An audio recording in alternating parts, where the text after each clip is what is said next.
Hey, Mandy B here. Alright, I want to pray with y'all real quick. And I also wanted to give y'all, the Lord's been giving me proverbs that are coming to pass. He's given me so many dreams and stuff like too. Okay, so I think what I'm going to do on this, I'm going to go ahead and release to y'all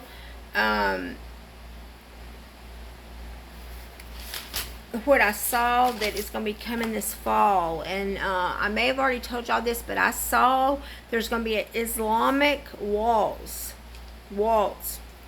like a dance, Islamic waltz, and it's going to start at football season. I saw that it's an Islamic. It is not a patriotic. It is not biblical. It is not Judean Christian values. It is an Islamic waltz, and I saw that it's going to start at football season this year, whenever that begins, and it's going to interrupt the American pastime, and it's going to begin the rise of Islam, and it has to do with Kamala Harris taking presidency, and so we need to really pray, and y'all really need to vote. Because I am seeing that this Islamic waltz is that her heritage, her background is like Muslim. She is not a Christian. She is a Muslim, and her ancestors were Muslim, and that's a demon power. That's like an Assyrian power. It is a really bad. And her name, that Harris, the Lord told me it's harassed, so they're going to do a harassing waltz. That waltz that she picked to be her running mate, they're going to, if they win the presidency, they're going to do a harassing waltz against the middle class and against the people. She is lying when she says she's going to help the middle class. She's not going to help the middle class. They're going to do harassing waltz. And they are going to be ushering in the Antichrist, the mark of the beast.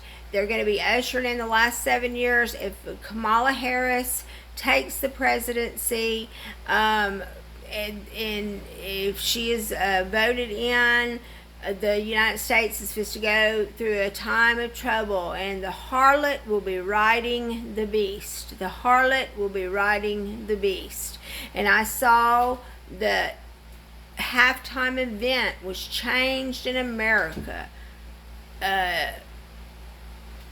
from being like entertainment of like the superstars in America, that the entertainment, to Islamic waltzes, to where the women come through with those things on their head that swoop over, and they have these things on their hand, and that Indian music was playing, and all that Indian music, and they were on the dance floor with a black dress that had a green tinge to it that was like the color of death, and they were dancing, and the little boys and their daddies were saying, "What kind of halftime event is this? This is not an American halftime event.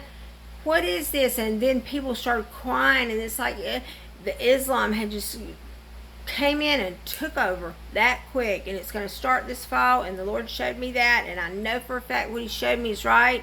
We've got to pray to stop this, and I want y'all to devote 1 hour a day. Jesus has already said this. Devote 1 hour a day to prayer. Can you not pray for 1 hour? He said, go and read when he was in the Garden of Gethsemane. He went to the three times. He's like, can you not pray for just 1 hour with me? And they were like, we're sleepy.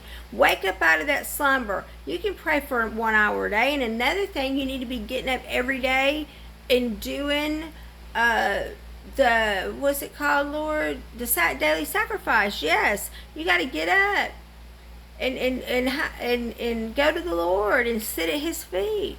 Spend time with him.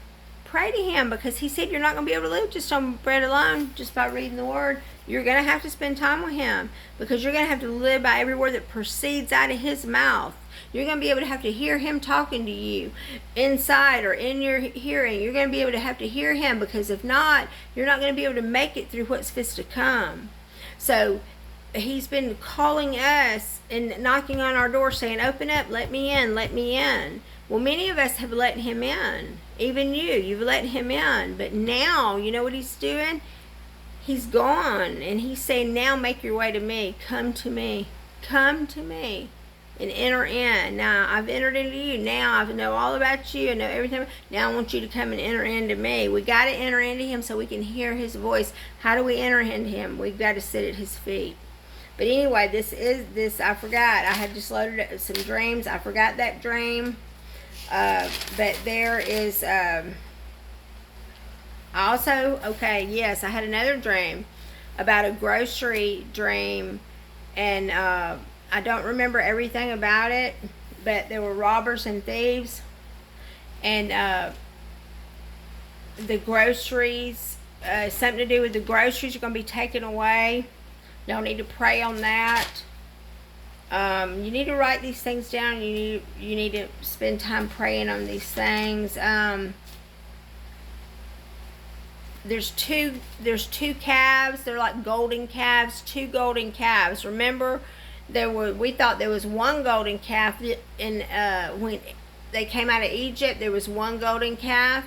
But if you read a little bit further and you get to Kings, they had 2 golden calves, and I never knew that. But in the book of Kings, it says 1 Kings 12:28, and it's called the king with 2 golden calves. And Jeroboam, he went up, like had Judah at its feast, and he went up to the altar in Bethel, sacrificing to the 2 golden calves that he had made.